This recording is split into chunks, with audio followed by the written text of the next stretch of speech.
July 27, 1996, the city of Atlanta, Georgia was alive with the vibrant, triumphant energy of the Centennial Summer Olympic Games. It was a monumental milestone, celebrating 100 years of modern Olympic history, designed to be a premier beacon of global unity, athletic excellence, and peaceful international celebration. Deep within the Centennial Olympic Park, a dynamic, open public plaza built specifically as the emotional heart of the Games, thousands of spectators gathered for a late-night concert, laughing, trading pins, and enjoying the warm summer air. But at precisely 1:25 a.m., that beautiful dream of international unity was violently shattered. A crude but highly lethal pipe bomb, packed tightly with nails and screws inside a discarded military-style backpack, exploded directly into the dense crowd. The devastating blast tore through the plaza, killing two innocent people, Alice Hawthorne, a mother who had brought her daughter to the Games, and Melih Uzunyo, a Turkish cameraman who suffered a fatal heart attack while rushing to film the scene. Over 100 others were left bleeding, injured, and deeply traumatized. In a single horrifying second, an open venue built for joyous global celebration was transformed into a chaotic, bloody nightmare of panic, confusion, and grief. As the smoke cleared, the city of Atlanta found itself trapped in a state of absolute terror, prompting one of the most intense, high-stakes, and deeply controversial investigations in modern American history. Initially, the story focused on a hero. A humble security guard named Richard Jewell had spotted the suspicious backpack under a bench near the sound tower, alerted law enforcement, and actively helped clear the immediate area before the detonation. His quick, diligent actions undoubtedly saved dozens of lives. However, within days, the intense pressure on federal law enforcement to find the perpetrator, combined with an aggressive, unchecked national media frenzy, completely twisted the narrative. Leaked information revealed that the FBI was evaluating Jewell as a potential suspect, operating under the flawed theory that he might have planted the bomb himself just to find it and become a hero. For 88 agonizing days, Jewell's life was thoroughly upended. He was subjected to 24-hour media surveillance, public vilification, and intense federal scrutiny, while the real domestic terrorist remained completely free. It wasn't until months later that the FBI officially cleared Jewell of any wrongdoing, exposing a profound failure in both investigative procedure and journalistic ethics, while a massive nationwide manhunt scrambled to pivot and find the true mastermind behind the hatred.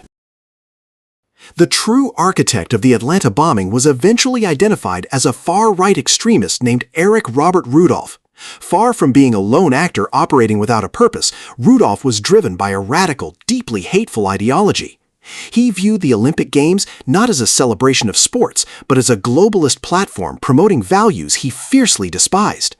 Following his attack at the Olympic Park, Rudolph continued his campaign of terror, launching subsequent devastating bombings against a women's clinic and a crowded nightclub in the years that followed.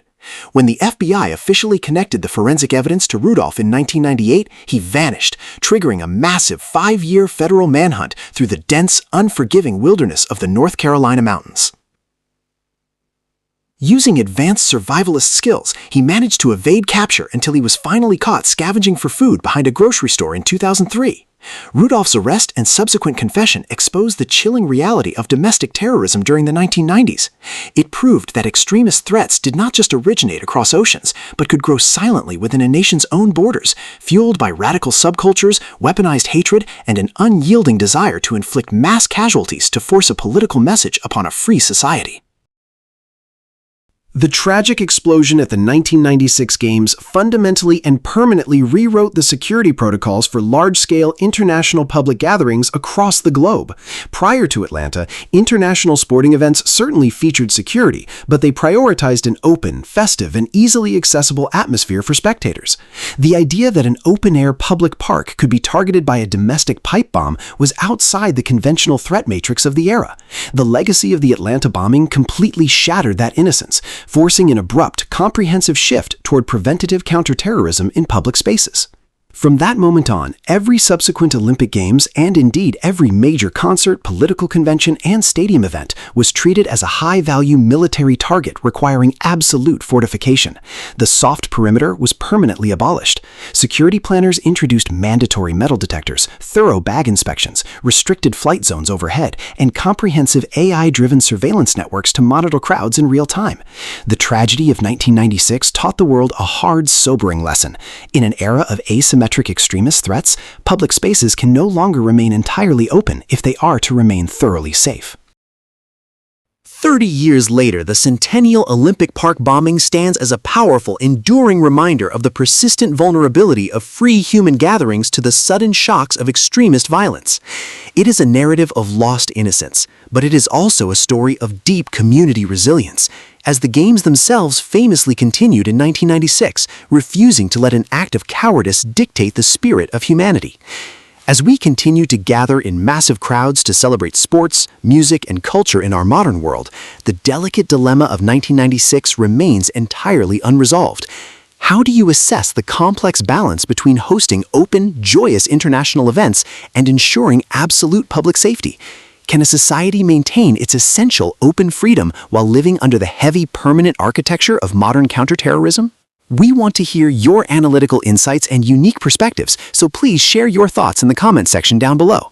If you found this comprehensive historical breakdown valuable, please hit that like button, share this video to spread awareness, and don't forget to subscribe to our channel so you never miss another deep dive into the epic, world-shaping moments of our shared past.